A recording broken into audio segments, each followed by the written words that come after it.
صلی اللہ علیہ وآلہ وسلم کی ذات اقدس پہ، جن کو اللہ تعالیٰ نے عالمین کے لیے رحمت بنا کے بھیجا۔ عالمین کا مقصد ہوتا ہے کہ اس میں ہر قوم، ہر نسل کے لوگ اس میں شامل ہیں۔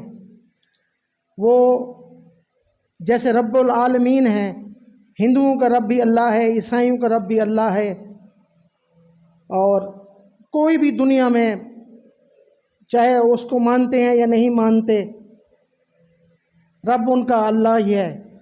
ایسے ہی اللہ تعالیٰ نے نبی کریم صلی اللہ علیہ وآلہ وسلم کو یہ اعزاز بخشا ہے کہ وہ مومنین کے لیے بھی اور غیر مومنین کے لیے بھی وہ رحمت ہیں۔ اس کی کئی مثالیں ہیں، میں پہلے بھی آپ کو بتا چکا ہوں۔ تو میرا آج کا جو موضوع ہے وہ مختلف اور ذرا ہٹ کے موضوع ہے۔ 2-3 ہفتے سے میں موضوع تلاش کر رہا تھا، لیکن کسی وجہ سے ایک مرتبہ قاری صاحب نے کہا جی آپ جمعہ پڑھائیں گے، لیکن انہوں نے کہا جی مجھے اپنی مسجد کے مدرسے کے لیے اعلان کرنا ہے۔ میں نے کہا کہ آپ خود تشریف لے آئیں، میں نہیں پڑھاؤں گا۔ تو ایسے ہو گیا کچھ نہ کچھ۔ تو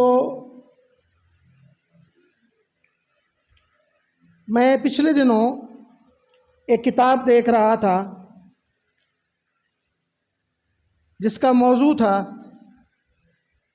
اسلام اور سائنس، کہ آج جو سائنس ہے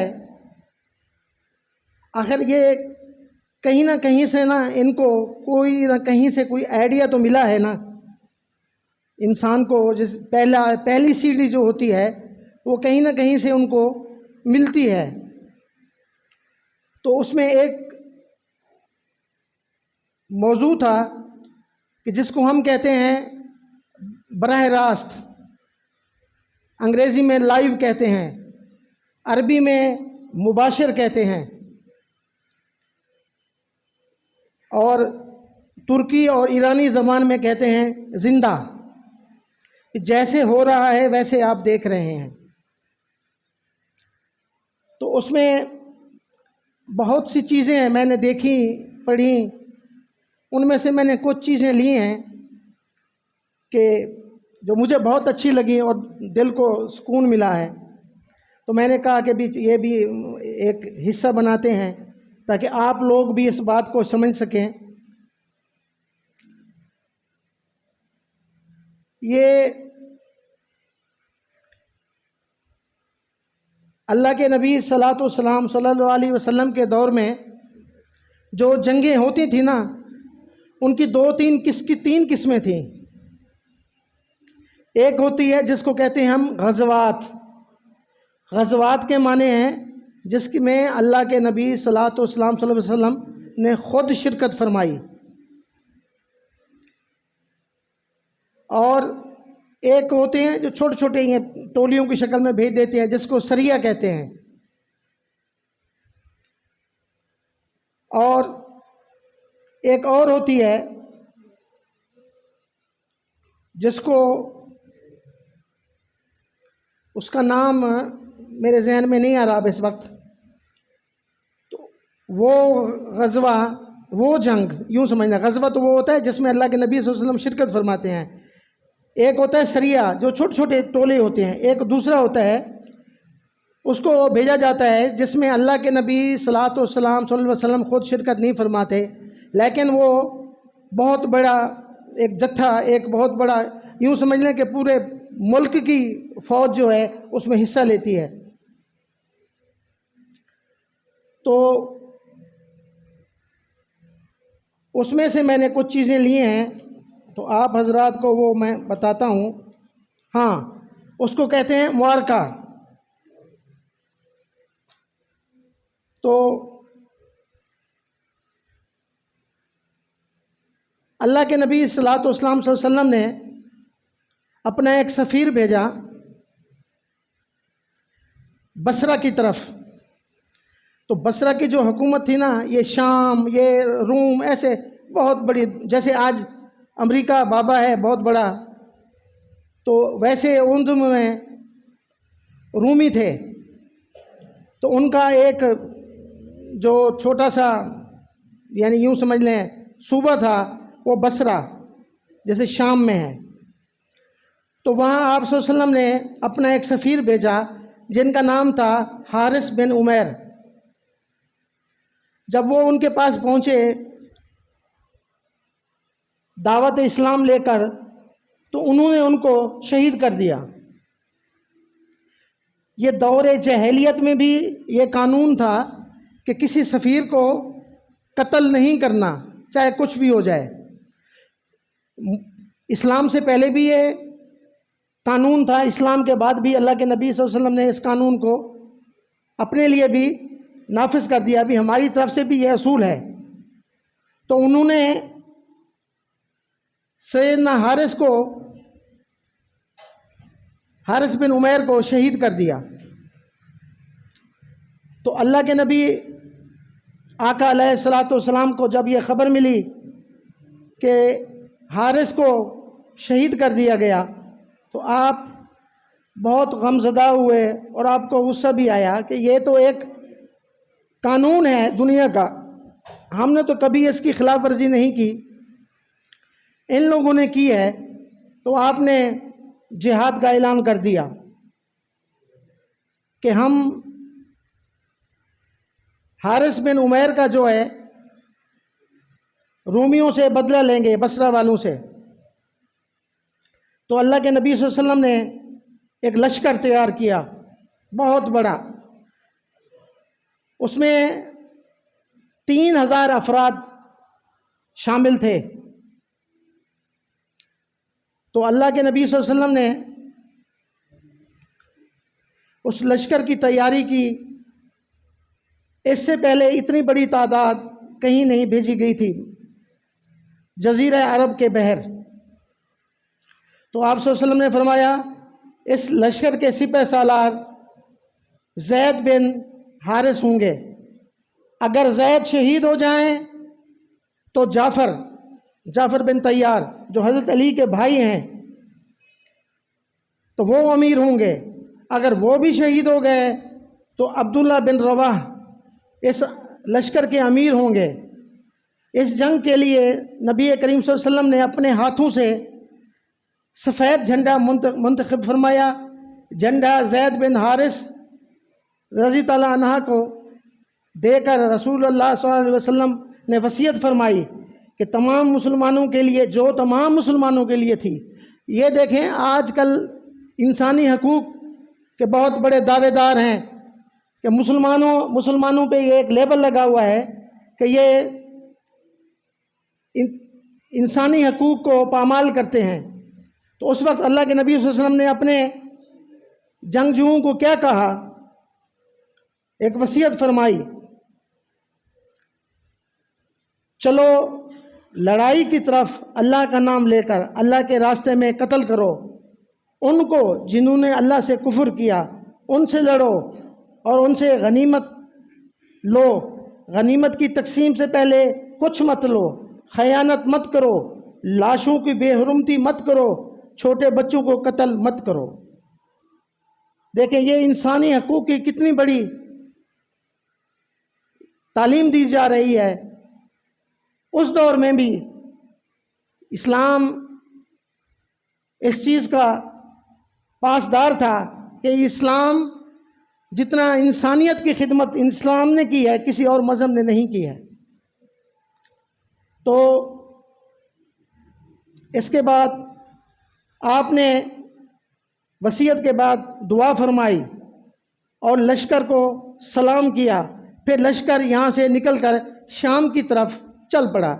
شام ایک مقام جس کو آج کل بھی یہی نام ہے اس کا، ان کا ایک شہر ہے میان، میم این یہ الف نون، میان. تو اس کی طرف چل پڑا. مسلمانوں کو اطلاع ملی کہ ہرقل کی طرف سے رومی فوجی بھی آ رہے ہیں جن کی تعداد 1,00,000 ہے۔ عرب عیسائیوں کی بھی رومیوں اور ہلکل دونوں سب مل چکے ہیں، مسلمانوں سے لڑنے کے لیے آ رہے ہیں، ان کی تعداد بھی 1,00,000 بتائی جاتی ہے۔ ہرکل کی فوج اور رومیوں کے عرب حمیتی یہ سب شام بنکا کی سرزمین پر پڑاؤ ڈالے ہوئے تھے۔ مسلمانوں کی اتنی تعداد اور ان سے اس کی جنگی تیاری کا پہلے سے ان کو بالکل علم نہیں تھا کہ اس طرح کے حالات بھی ہو جائیں گے۔ میان کے مقام پر رک کر مسلمان سرا مشورہ کر رہے تھے کہ رسول اللہ صلی اللہ علیہ وسلم کو اس غیر متوقع حالات سے آگاہ کیا جائے اور مزید ان سے امداد کی اپیل کی جائے۔ یہ مشورے ہو رہے تھے تو ان میں سے کچھ نے صحابہ نے رائے دی۔ سیدنا عبداللہ بن رواح کھڑے ہو گئے اور کہا، اے قوم، تم کس چیز سے ناپسندگی کر رہے ہو؟ تم کس کے لیے نکلے ہو؟ تمہارا مقصد تو صرف دین اسلام، اللہ کے دین کو پھیلانا اور اسی کے راستے میں شہید ہو جانا۔ پھر ہم صرف دین کی نصرت کے لیے لڑنے آئے ہیں، آگے بڑھو، میں بھی تمہارے لیے اللہ سے دعا کروں گا۔ اور نبی کریم صلی اللہ علیہ وسلم نے بھی آپ کے لیے دعا کی ہے، اللہ تعالیٰ چاہے گا تو ہم کو غالب کر دے گا، اور اگر اللہ تعالیٰ چاہے گا تو شہادت نصیب ہوگی۔ تو انہوں نے کہا کہ ہمیں دونوں صورتوں میں فائدہ ہی فائدہ ہے، آپ کیوں پریشان ہو رہے ہیں؟ اللہ کے نبی صلی اللہ علیہ وسلم سے یہ کہہ رہے ہیں کہ ہمیں امداد چاہیے، اگر وہاں کچھ لوگ ہوتے تو اللہ کے نبی ہمارے ساتھ پہلے ہی روانہ کر دیتے۔ تو یہ طے ہو گیا، دونوں طرف سے لشکر موتا کے مقام پر آمنے سامنے جمع ہوئے۔ مسلمانوں کی تعداد 3,000 تھی اور مقابلہ بڑی تعداد کے ساتھ تھا۔ رومیوں اور ان کے عرب حمایتیوں کی تعداد 3,00,000 تھی۔ ان تمام معصوبات کے باوجود عزم الصحابہ اور رسول اصحاب عبداللہ بن عبد الرواح کی اس بات سے کہ اگر اللہ چاہے گا تو غالب فرمائے گا اور اللہ چاہے گا تو ہمیں شہادت ملے گی، یہ ان کے دلوں میں یہ بات بیٹھ گئی۔ یہ سن کر تمام مسلمان پرعزم ہو گئے اور تازہ دم ہو گئے۔ سیدنا زید بن حارثہ نے جھنڈا اٹھایا، فوج کے سپہ سالار تھے، جنگ شروع ہو گئی۔ زید بن حارث مسلمانوں کی طرف سے بہادروں کی طرح لڑتے رہے یہاں تک کہ آپ اللہ کو پیارے ہو گئے۔ سالم بن اقوا روایت کرتے ہیں کہ زید بن حارث رضی اللہ عنہ 7 غزوات میں ان کے ساتھ میں نے شرکت کی۔ نبی کریم صلی اللہ علیہ وسلم نے ان غزوات میں سیدنا زید بن حارث کو ہی امیر منتخب کیا تھا۔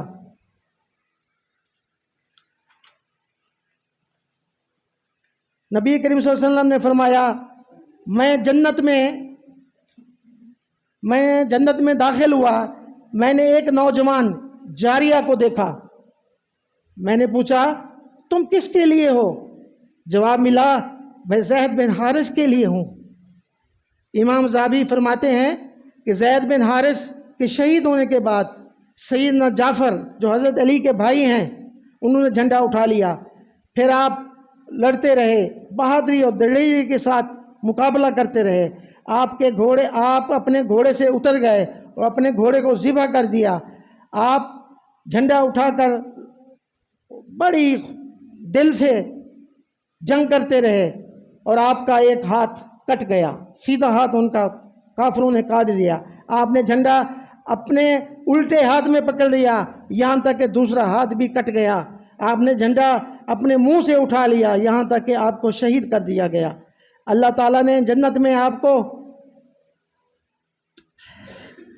2 بازوؤں کی جگہ پر لگا دیے اور اللہ تعالیٰ نے کہا جاؤ جنت کے باغیچوں میں گھومتے رہو، جہاں جو چاہے کھاتے پیتے رہو، عیش و عشرت کرو۔ تو ان کو اللہ کے نبی نے ایک لقب دیا۔ آقا علیہ السلام فرماتے تھے کہ جعفر بن طیار، طیار عربی میں کہتے ہیں ہوائی جہاز کو، جعفر اڑنے والا جعفر، وہ بھی شہید ہو گئے۔ تو حضرت عبداللہ بن عمر رضی اللہ عنہ فرماتے ہیں کہ جب میں نے حضرت جعفر رضی اللہ عنہ کے بیٹے سے ملتا، میں اس طرح کہتا، اے دو پروں والے کے بیٹے، تجھ پہ سلام ہو۔ عبداللہ بن عمر روایت کرتے ہیں کہ میں نے جعفر رضی اللہ عنہ کے شہید ہونے کے بعد آپ کے منہ پر تیروں اور تلواروں کے چھوٹے بڑے 90 زخم دیکھے۔ اندازہ لگائیں، ان کے صرف چہرے پہ تیر اور تلواروں کے 90 زخم تھے، مختلف قسم کے ان کے چہرے پہ لگے ہوئے تھے، زخم تھے، چھوٹے بھی بڑے بھی۔ اسلام کے بہادروں میں سے بے مثال بہادر تھے۔ اس وقت آپ کی عمر 33 سال تھی، 33 سال کا نوجوان اسلام کے بہادروں میں سے بے مثال بہادر تھے، ان کی عمر 33 سال تھی۔ آپ کو ابو المساکین بھی کہتے تھے، وہ مساکینوں کے ساتھ بہت رحم دلی کرتے تھے، اور جب ملتے تو رسول اللہ صلی اللہ علیہ وسلم فرمایا، میں جب وہ مسلمان ہو گئے فتح خیبر کے بعد، تو اللہ کے نبی صلی اللہ علیہ وسلم نے صحابہ سے کہا کہ میں کس بات کی خوشی مناؤں، جعفر کے آنے کی یا فتح خیبر کی؟ اتنا بڑا، یعنی اللہ کے نبی کو وہ پیارے تھے۔ اس کے بعد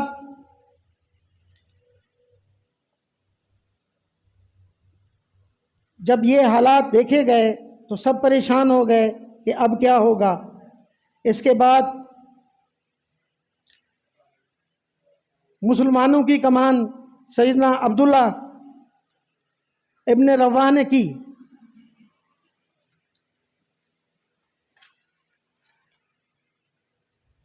یہ قبیلہ اجلان کے تھے اور ان کے امیر تھے، بہت بڑا مقام رکھتے تھے۔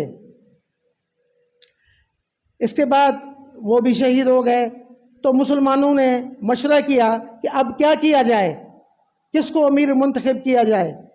تو سب نے مشورے کے بعد سیدنا خالد بن ولید کو اپنا امیر منتخب کیا۔ تو سیدنا خالد بن ولید رضی اللہ عنہ بڑی جاں فشانی بہادری کے ساتھ انہوں نے جنگ کی۔ ان کے ہاتھ سے 9 تلواریں ٹوٹ گئی، اتنی شدت سے انہوں نے ہمت سے مقابلہ کیا کہ 9 تلواریں انہوں نے توڑ دیں۔ جب یہ واقعے ہو رہے تھے، میرا اصل موضوع وہی ہے کہ یہ ذہن میں ہو، جیسے میں نے آپ کو پہلے بتایا کہ آج کل جو اسلام کہ منافی باتیں کی جاتی ہیں کہ اصل اسلام جو ہے پرانا مذہب ہے، تو یہ جو آج کل آپ دیکھتے ہیں، جس کو آپ براہ راست کہتے ہیں، لائیو کہتے ہیں، عربی میں مباشر کہتے ہیں اور فارسی میں زندہ کہتے ہیں، کہیں پہ واقعہ ہو رہا ہوتا ہے، آپ لوگ ٹی وی پہ دیکھ رہے ہوتے ہیں، جیسے ہو رہا ہوتا ہے ویسے، تو یہ کہاں سے اس کا جو ہے نا تصور ملا؟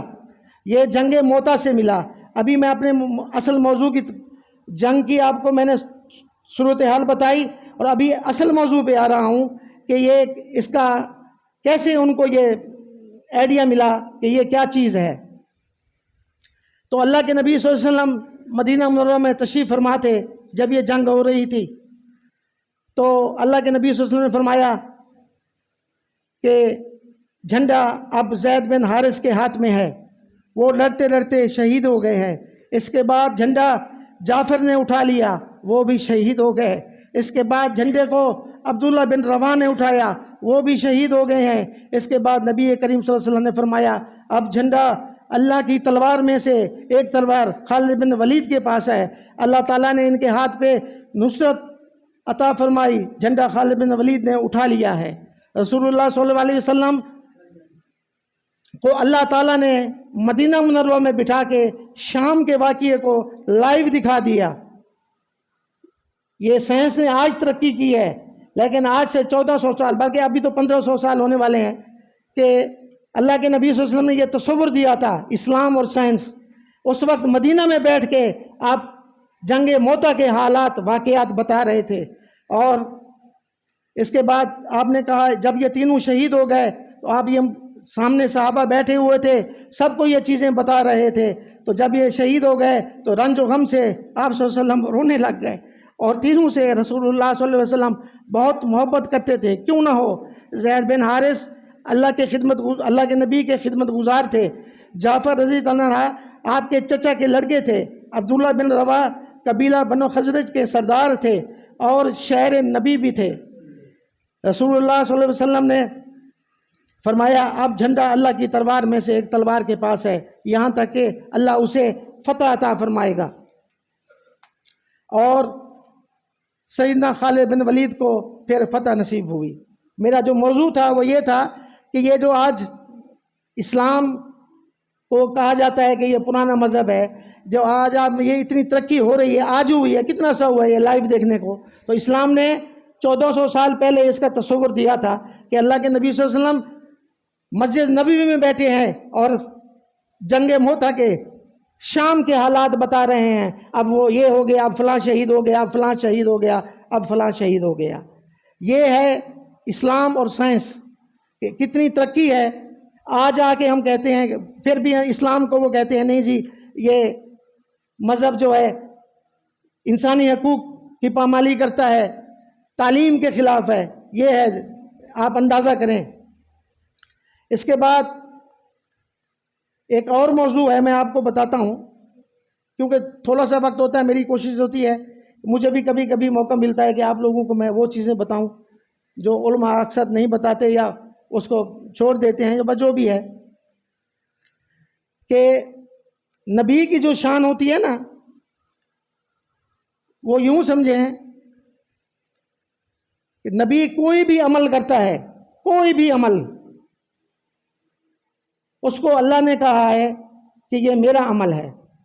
اس کی دلیل قرآن کریم, اللہ تعالیٰ قرآن کریم میں فرماتے ہیں کہ یہ مت سمجھنا یہ ہونٹ خود بخود ہلتے ہیں, یہ تب ہلتے ہیں جب ہم کہتے ہیں. اپنی نبی سے نبی کریم صلی اللہ علیہ وسلم کچھ نہیں کہتے. مسلمانوں کو کہا جا رہا ہے کہ یہ مت سمجھنا کہ یہ ہونٹ خود بخود ہلتے ہیں, یہ تب ہلتے ہیں جب ہم کہتے ہیں. تو ایک واقعہ پیش آ گیا. اللہ کی محبوب بیوی سیدنا عائشہ پہ ایک چھوٹا سا الزام لگ گیا. وہ ہوا یہ واقعہ کہ آپ کہیں سے واپس آ رہے تھے تو راستے میں ایک جگہ پہ رات بسر کی مسلمانوں نے. اللہ کے نبی بھی ساتھ تھے, سب سے صحابہ تھے, تو حضرت عائشہ بھی آپ کے ساتھ تھیں. تو وہاں کا دستور یہ ہوتا ہے کہ صبح کے ٹائم سب کو جگا دیا جاتا ہے, بھی تیاری کر لو. تو جو حاجت کے لیے چلے جاتے ہیں, دور دور نکل جاتے ہیں جنگلوں میں, تو وہ اپنی حاجت پوری کر کے واپس آ جائیں. تو جو عورتیں تھیں وہ عورتوں کی طرف چلی گئیں, جو مرد تھے وہ مردوں کی طرف چلے گئی. تو حضرت عائشہ کا جو وہ پنگوڑا ٹائپ بنا ہوا تھا جو اونٹ کی کوہان پہ آتا تھا, تو جس آدمی کے ذمہ تھا وہ آئے تو انہوں نے دیکھا کہ وہ رکھا ہوا ہے, انہوں نے اس کو اٹھایا, اونٹ پہ لادا. حضرت عائشہ جو تھی نا وہ بہت کمزور تھیں, ان کا وزن بہت کم تھا. ان کو یہ احساس نہیں ہوا کہ حضرت عائشہ اندر ہے یا نہیں ہے. تو انہوں نے اس کو لادا, اونٹ چل پڑا, قافلہ چل پڑا. تو حضرت عائشہ جب دیر سے واپس آئیں تو دیکھا تو وہ ان کا جو پنگورا تھا وہ نہیں تھا. وہ بڑی پریشان ہوئیں, خاموش ہو کے اپنی جگہ پہ بیٹھ گئیں. کہیں دور جا کے وہ قافلہ تو چلا گیا. ایک اور صحابی تھے جن کی اللہ کے نبی صلی اللہ علیہ وسلم نے ڈیوٹی لگائی تھی کہ جہاں سے یہ قافلہ, یہ آج بھی یہ سنت ہے کہ جب آپ کہیں بھی جائیں سفر پہ, جہاں رات بسر کریں, تو وہاں سے جب آپ سامان لے کے چلے جائیں تو پیچھے والا ایک آدمی مقرر کر دیں تو وہ ایک مرتبہ پھر تلاشی لے لے کوئی چیز رہ تو نہیں گئی. یہ سنت ہے. تو اللہ کے نبی صلی اللہ علیہ وسلم نے یہ ذمہ لگایا تھا ان صحابہ کے کہ آپ نے تلاشی لینی ہے قافلے والے کی, کوئی چیز رہ تو نہیں گئی. جب انہوں نے دیکھا تو پنگوڑا پڑا ہوا تھا, ان لاد کے پیچھے چل پڑے. آگے جا کے جب قافلہ رکا تو وہ بھی کچھ دیر کے بعد آگے جب دیکھا تو حضرت عائشہ کا پنگورا وہاں ہے، تو یہ کیا ہو گیا؟ وہ پریشان ہو گئے سب۔ تو ان میں منافقین تھے، جو منافق تھے تو انہوں نے آوازیں کسنی شروع کر دی اللہ کے نبی صلی اللہ علیہ وسلم کی پاک بیوی پہ کہ جی یہ پیچھے کیوں رہ گئی تھی، کیا ہوا، کیسے ہوا، کیوں تھا، کیوں ایسی باتیں ہونے لگی۔ اللہ کے نبی صلی اللہ علیہ وسلم کو پتہ چل گیا، آپ خاموش رہے، مدینہ واپس پہنچ گئے۔ جب وہاں پہنچے تو یہ باتیں پھر زیادہ ہونے لگیں، ان پہ الزام بہتان شروع ہو گیا۔ تو اللہ کے نبی اصل میں بات وہی ہوتی ہے، میں جو آپ کو وہ ذہن میں رہے میری بات، کہ یہ مت سمجھنا کہ یہ ہونٹ خود بخود ہلتے ہیں، یہ تب ہلتے ہیں جب ہم کہتے ہیں، یہ بات ذہن میں رہے، موضوع یہی ہے۔ تو آپ کو میں بتا رہا ہوں کہ کتنا حساس موضوع ہے، اس کے باوجود بھی اللہ کے نبی صلی اللہ علیہ وسلم نے یہ نہیں کہا کہ یہ میری بیوی ہے میں اس کی گارنٹی دیتا ہوں، نہیں کہا۔ اصل بات کیا ہے کہ یہ مت سمجھنا کہ یہ ہونٹ خود بخود ہلتے ہیں۔ تو جب مدینہ میں پہنچ گئے تو یہ حالات شروع ہو گئے، باتیں زیادہ ہونے لگیں۔ اللہ کے نبی صلی اللہ علیہ وسلم جب گھر تشریف لاتے تو حضرت عائشہ سے روٹھے ہوئے ہوتے، بات نہیں کرتے۔ جب انہوں نے یہ چیز دیکھی تو اپنے والد کے گھر چلی گئیں۔ جب اپنے والد کے گھر گئیں تو جا کے اپنے والد سیدنا ابو بکر کو بتایا، اپنی ماں ام رومان کو بتایا کہ حضور مجھ سے خفا ہیں۔ حضرت عائشہ کو پتہ نہیں تھا کہ اصل بات کیا ہے۔ ایک دن ایک خاتون آئی ان کے گھر میں، انہوں نے آ کے بتایا کہ آپ پہ تو یہ باتیں ہو رہی ہیں۔ تو وہ پریشان ہوگی، وہ سمجھی کہ میں خود بھی یہ سمجھ نہیں سکی کہ اللہ کے نبی مجھ سے ناراض کیوں ہیں، مجھ سے کیا خطا ہوئی۔ میں پوچھتی تو وہ آپ خاموش ہوتے۔ تو جب وہ حضرت عائشہ کو یہ بات بتائی گئی تو وہ ان کی پاؤں سے زمین نکل گئی کہ یہ کیا ہے۔ پھر اللہ کے نبی صلی اللہ علیہ وسلم صحابہ سے مشورہ کرنے لگے، پوچھا، ہاں بھائی بات بڑھ گئی، بھی آپ کیا کہتے ہیں عائشہ کے متعلق؟ کسی نے کیا کہا، کسی نے کیا کہا۔ آپ نے حضرت علی سے پوچھا کہ آپ کیا کہتے ہیں؟ تو انہوں نے کہا کہ آپ پریشان کیوں ہو رہے ہیں، آپ غمزدہ مت ہوں، اگر کوئی ایسی بات ہے بھی صحیح یا نہیں بھی ہے تو آپ ان کو چھوڑ دیں، دوسری شادی کر لیں، آپ پریشان مت ہوں۔ تو حضرت زید بن حارثہ سے پوچھا، اے اسامہ بن زید سے، یہ زید بن حارث کے بیٹے ہیں، اللہ کے نبی صلی اللہ علیہ وسلم ان سے بہت محبت کرتے تھے، بے انتہا محبت کرتے تھے، ان کے باپ سے بھی اور ان سے بھی۔ تو ان سے کہا، اسامہ تم کیا کہتے ہو؟ انہوں نے کہا، آقا آپ یہ پوچھ کیوں رہے ہیں یہ بات؟ آپ میری تو بات یہ سمجھ میں نہیں آتی، آپ پوچھ کیوں رہے ہیں؟ یہ کس کے حکم سے نکاح ہوا تھا؟ آپ نے کہا اللہ کے حکم سے۔ یہ رشتہ کس نے منتخب کیا تھا؟ آپ نے کہا اللہ نے کیا تھا۔ تو آپ کہتے ہیں پھر آپ کیوں پوچھ رہے ہیں عائشہ کے متعلق، سیدنا عائشہ کے متعلق آپ پوچھ کیوں رہے ہیں، کیا وجہ ہے؟ تو پھر آپ نے حضرت عمر بن خطاب سے یہ بات کی کہ عمر تم کیا کہتے ہو؟ انہوں نے کہا سبحان اللہ، اتنا بڑا بہتان۔ آپ نے کہا کہ آپ مجھے حکم دیں، میں ان کی گردن اتار دیتا ہوں۔ جس کے منہ سے یہ بات نکلی ہے اس کی زبان بھی میں اس کے منہ سے الگ کر دیتا ہوں۔ آپ نے کہا نہیں۔ معاملہ چلتا رہا۔ ان دنوں میں یہ ہوا کہ وحی کا سلسلہ بھی بند ہو گیا۔ جب وحی کا سلسلہ بند ہو گیا تو اللہ کے نبی اور بھی پریشان، شدید پریشان، اب کیا کیا جائے؟ باتیں بہت زیادہ اٹھنے لگیں، غیروں کے علاوہ اپنوں نے بھی یہ باتیں شروع کر دیں۔ جیسے سیدنا حسان بن ثابت، انہوں نے بھی تھوڑی سی بات کر دی، ایک دو اور بھی ہیں انہوں نے بھی بات کر دی۔ اللہ کے نبی صلی اللہ علیہ وسلم شدید پریشان، غمگین۔ پھر آپ ایک دن سیدنا ابو بکر کے گھر گئے، وہاں گئے تو سیدنا عائشہ سوئی ہوئی تھیں۔ آپ ان کے بستر کے ساتھ اس کے ساتھ بیٹھ گئے تو آپ نے کہا عائشہ تم اپنے بارے میں کیا کہتی ہو؟ تو عائشہ نے کہا کہ جب اللہ کے نبی نے یہ کہا تو میں نے اپنا کروٹ بدل دی، اللہ کے نبی صلی اللہ علیہ وسلم کی طرف اپنا پیٹ کر لی منہ پھیر لیا اور میں رونے لگ گئی کہ یہ اللہ کے نبی مجھ سے کیا پوچھ رہے ہیں. پھر انہوں نے کہا کہ میں نے اپنے باپ سے کہا کہ آپ میرے متعلق بات کریں. میرا باپ بھی خاموش ہو گیا. پھر میں نے اپنی ماں رومان ان کا نام ہے کہا، میں نے ان سے کہا کہ آپ میری گواہی دیں. وہ بھی خاموش ہو گئی. تو کہتی ہیں کہ میں اتنا روئی جس کی انتہا نہیں. اسی اثنا میں اللہ کے نبی صلی اللہ علیہ وسلم پہ وحی آ گئی. تو وہی کہ یہ علامات ہوتے تھے کہ جب سردیوں میں بھی وہی آتی، آپ صلی اللہ علیہ وسلم کو چہرہ سرخ ہو جاتا اور شدید پسینہ شروع ہو جاتا، اور اللہ کے نبی صلی اللہ علیہ وسلم کے ہلکی سی کپ کپی ہوتی، اور چہرہ عربی میں کہتے ہیں رومان، جیسے لال انار ہوتا ہے نا سرخ، ایسے آپ کا چہرہ ہو جاتا اور وزن ہو جاتا. اللہ کے نبی صلی اللہ علیہ وسلم کی کسی کے ساتھ بیٹھے ہوتے، اگر اللہ کے نبی صلی اللہ علیہ وسلم کی ران اس آدمی پہ ہوتی تو اس کی چیخیں نکل جاتی، اتنا وزن بڑھ جاتا تھا وحی کا. تو وہ کہتی ہیں کہ میری ماں نے مجھے اشارہ کیا کہ کیفیت تو وہی ہے اللہ کے نبی پہ. تھوڑی دیر کے بعد اللہ کے نبی خاموش رہے، یہ کیفیت طاری تھی. تو مجھے اللہ کے نبی نے کہا کہ مبارک ہو عائشہ، اللہ نے تیرے بہتان کا جواب قرآن میں دے دیا ہے. سورہ نور میں کچھ لوگ کہتے ہیں 9 آیتیں، کچھ کہتے ہیں 18 آیتیں اللہ نے اتار دی حضرت عائشہ کی شان میں.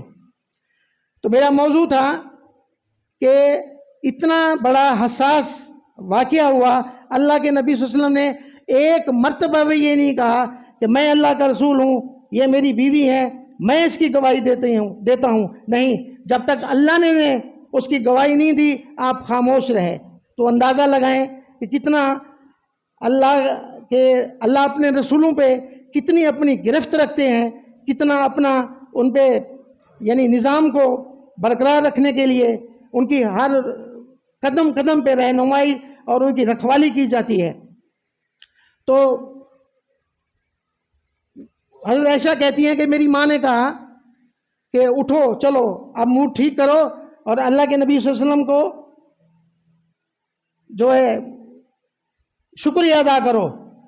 تو حضرت عائشہ کہتی ہیں یہ سننے کی بات ہے.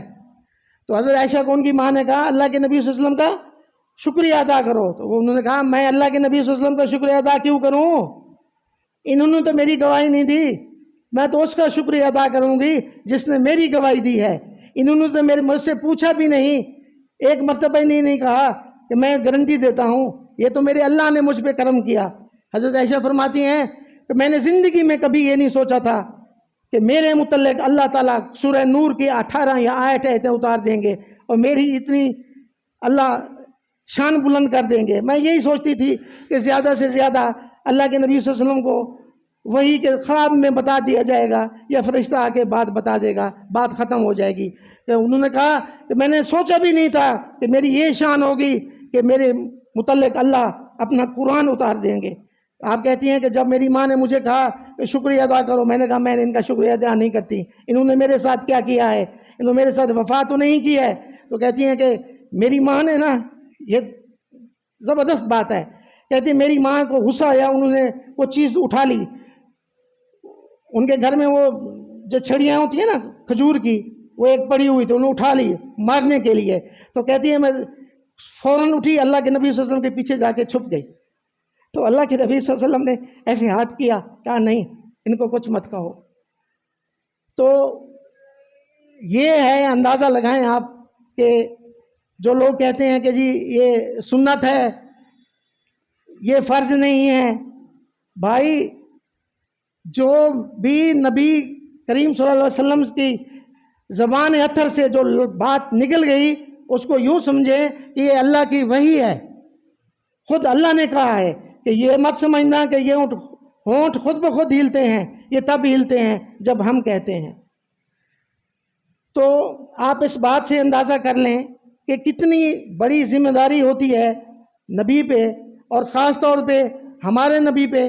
تو میں آپ کو ایک بات بتاتا ہوں، آپ یہ اندازہ فرمائیں. ٹائم کتنا ہوا جی؟ 12 منٹ ہے. تو اللہ